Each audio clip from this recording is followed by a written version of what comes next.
Calling bareng calon promo.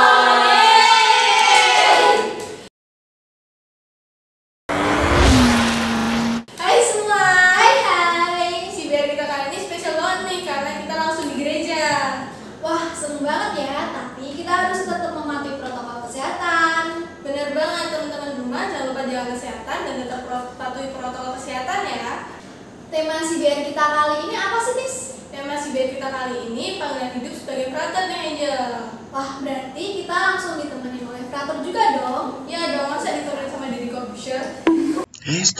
Stop dulu ya. Sebelum lanjut nonton videonya, klik subscribe, jangan lupa klik like, klik lonceng notifikasinya. selamat menonton. Terima kasih. Berkah dalam. Nah, sebelum kita mulai, lebih baik kita kenalan dulu, oke? Kan tak kenal maka harus kenalan. Jadi kenalin, nama aku Angel dan ini temen aku. Nama aku Titis. Nah, daripada kita kemana-mana nih, mending kita langsung kenalan aja. Ada Frater Jeno di sini. Halo Frater. Halo teman-teman. Gimana nih Ter kabarnya? Wah, hari ini baik banget sih.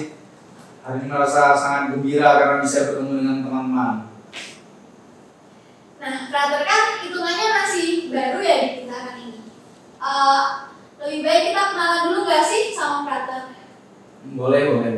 Kalau boleh tahu nih Ter, nama lengkapnya siapa, terus tempat lahirnya di mana, terus tanggal lahirnya kapan nih Ter? Kok pertanyaannya kayak sensus penduduk ya? Oke, perkenalkan nama Frater Julio Jeno Navesda, tapi biasa dipanggil Frater. Kalau teman-teman bertemu di luar, panggil aja Frater. Nanti kalau nama lengkapnya nanti kepanjangan.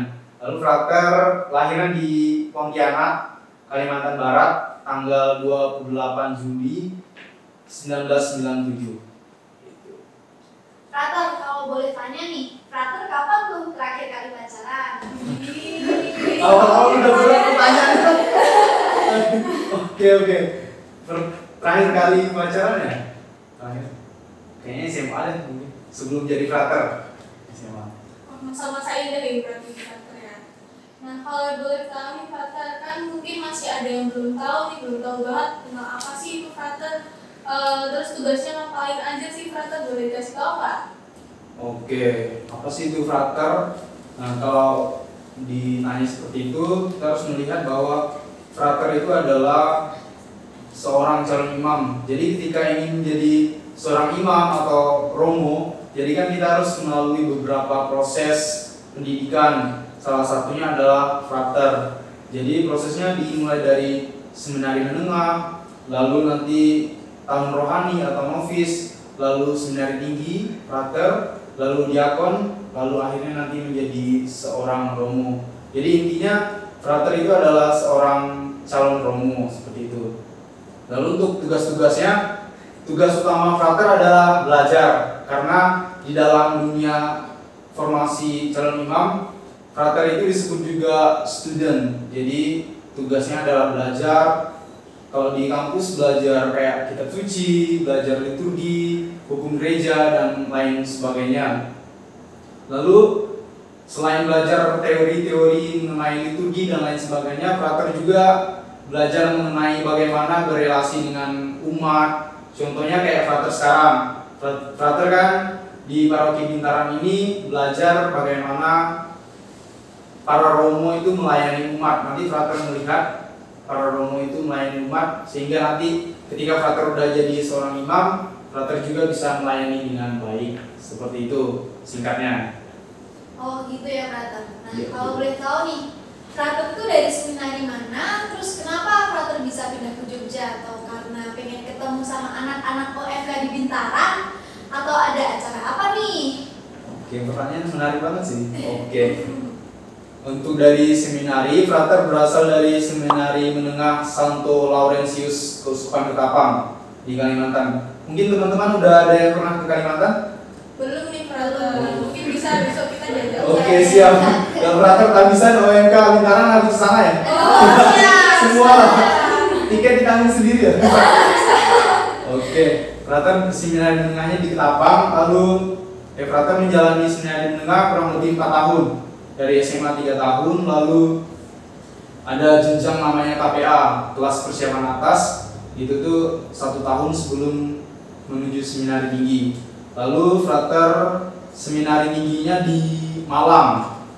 Teman-teman udah pernah ke Malang? Udah sih Ke frater. Batu? Oh Malang ya. Frater di Malang selama kurang lebih 4 tahun menjalani proses pendidikan S1 di sana, S1 filsafat. Ini seperti itu. Nah teman-teman semua udah mulai kenal ya sama frater. Seperti yang kita bilang di awal nih teman-teman, kita mau membicarakan tentang panggilan. Lalu kita masuk ke materinya aja ya Ter. Oke, siap. Nah gimana nih ceritanya frater tuh bisa panggil jadi frater, atau udah dari kecil udah kepengen jadi romo gitu, atau gimana frater? Wah, kalau ceritanya panjang banget nih. Kalau diceritakan kayaknya nggak selesai malam itu. Jadi ya sejarah frater. Oke, secara singkat aja ya. Iya. Frater mungkin untuk terpanggil, benar-benar terpanggil menjadi seorang imam itu mungkin kelas 2 SMA. Tapi sebelum itu frater juga punya latar belakang ketika masih kecil. Yaitu ketika masih kecil sekitar SD itu. Kalau misalnya ada orang yang mengatakan bahwa jatuh cinta itu muncul dari terbiasa bertemu. Mungkin frater juga seperti itu. Ketika dulu masih kecil, frater sering di pastoran bertemu dengan romo-romo. Jadi frater itu melihat bahwa sosok seorang romo itu adalah orang yang baik. Maka dari itu mungkin dari situ ketertarikan awal frater ingin menjadi seorang imam. Tapi waktu itu belum tahu apakah itu benar-benar panggilan atau bukan. Lalu setelah SD itu frater SMP, frater juga masih sering di pastoran berkumpul bersama romo. Lalu ketika SMA itu frater melanjutkan pendidikan di seminari menengah di Ketapang sana.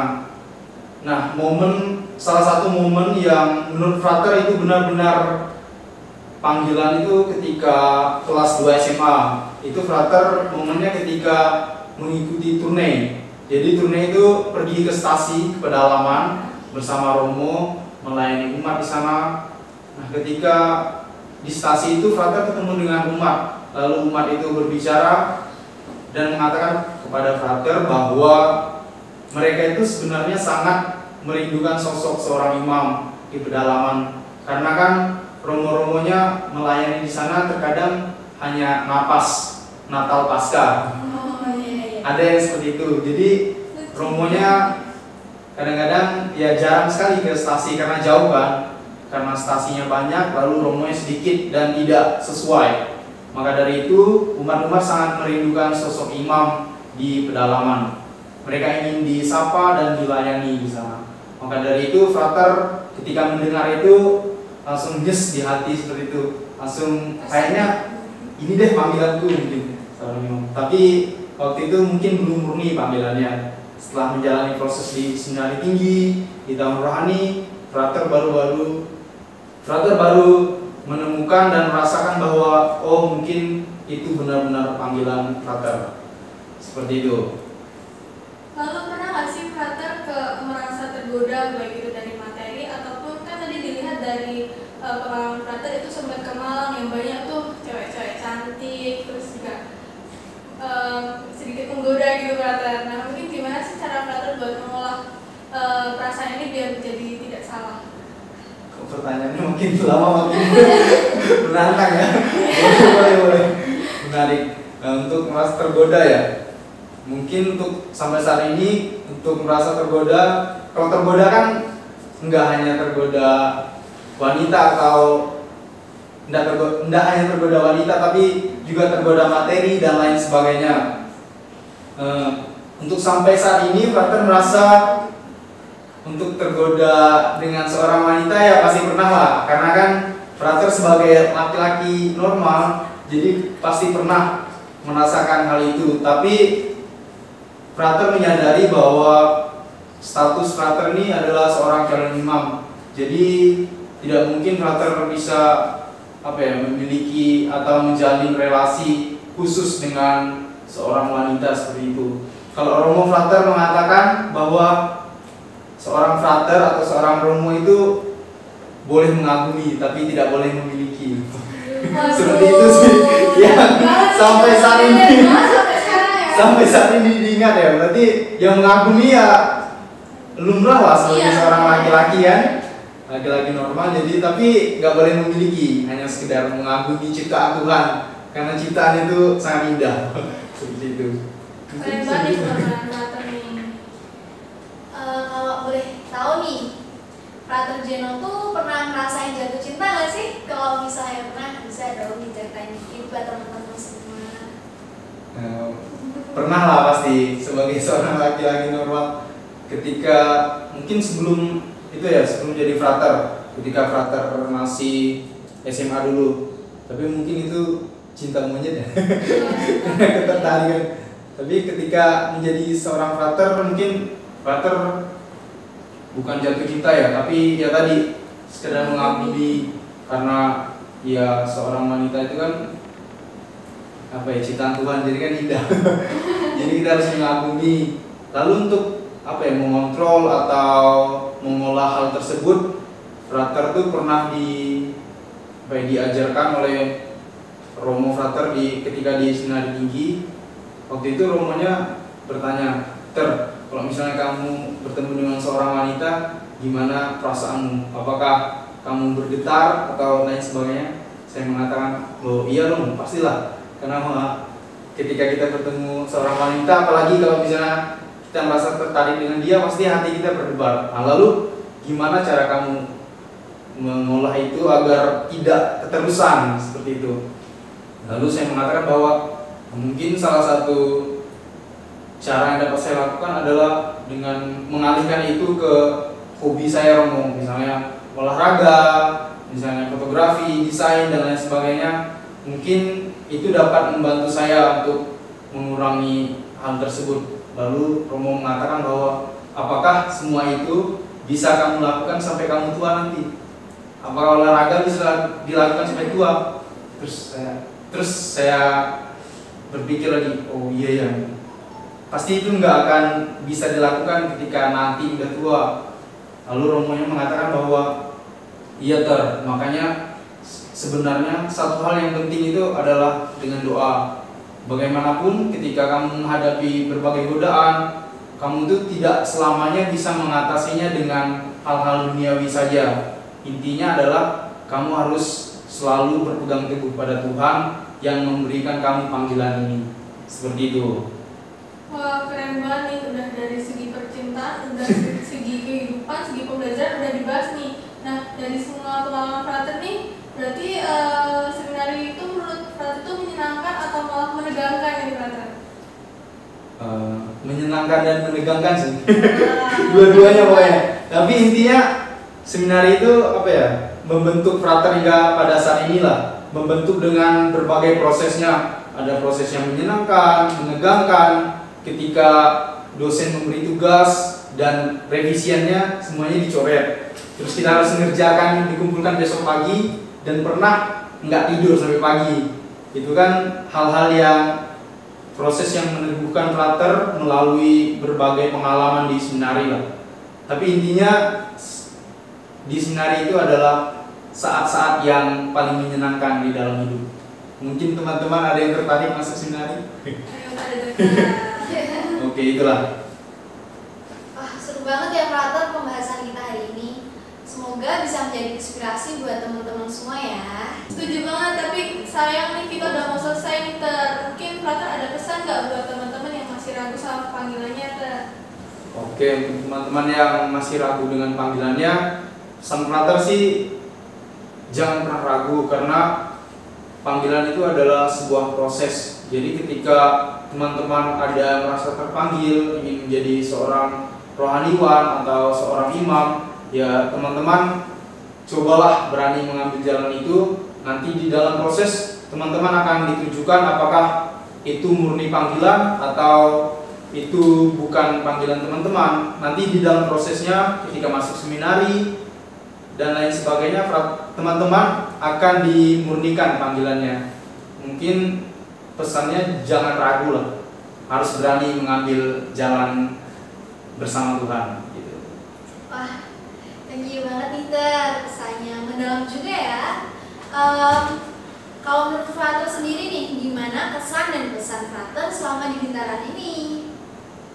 Wah, untuk kesannya ya, Frater sangat bahagia ya ketika berada di Bintaran bersama dengan Romo di pastoran. Meskipun baru kurang lebih 1 bulan lebih, Frater udah merasa senang. Apalagi ketika bertemu teman-teman OMK Bintaran dan juga umat, ya Frater merasa sangat bahagia lah, karena teman-teman semuanya ceria, dan hal itu juga menguatkan panggilan Frater untuk menjadi seorang imam. Terima kasih Paroki Bintaran, the best. Wih, tepuk tangan dulu buat Paroki Bintaran. Kalau menurut Frater ada nggak sih bedanya sama tempat asalnya Frater sama Bintaran ini kan? Oke, untuk bedanya pertama budaya ya, karena di sini kan budaya Jawa dan di sana budaya Dayak. Jadi budaya itu berbeda, tapi Frater nggak terkejut sih, karena kan udah selama 4 tahun di Malang, udah kenalan dan juga sudah mengenal budaya Jawa di Malang, dan Frater nggak terkejut lah dengan semua itu dan bisa menyesuaikan diri, terutama dengan makanan. Kalau di sini kan makanannya gudeg ya. Iya, Kalau awal-awal dulu makan gudeg tuh hampir nggak bisa ya, karena manis kan. Tapi sampai sekarang ya udah bisa menikmati gudeg itu, dan salah satu makanan terenak tuh. Oke. Menurut Frater itu apa ya kesannya? Wah, keren banget nih kita hari ini. Terima kasih juga untuk Frater udah mau tampil di CBR kali ini. Buat teman-teman yang kepo sama Frater Jeno yang ganteng ini, boleh nih kita kepoin Instagramnya. Instagramnya apa sih, Ter? Jeno_Navesda, bisa ada di bawah. Bisa cari kita langsung ya. Terus nanti kita kumpulin juga di sini. Cik. Iya. Terima kasih banyak ya Frater udah menyempatkan waktunya, dan semoga sukses terus untuk tugasnya di Jogja, dan semoga betah di Paroki Bintaran. Amin. Gimana nih teman-teman pembahasan kita hari ini? Mau bahas apa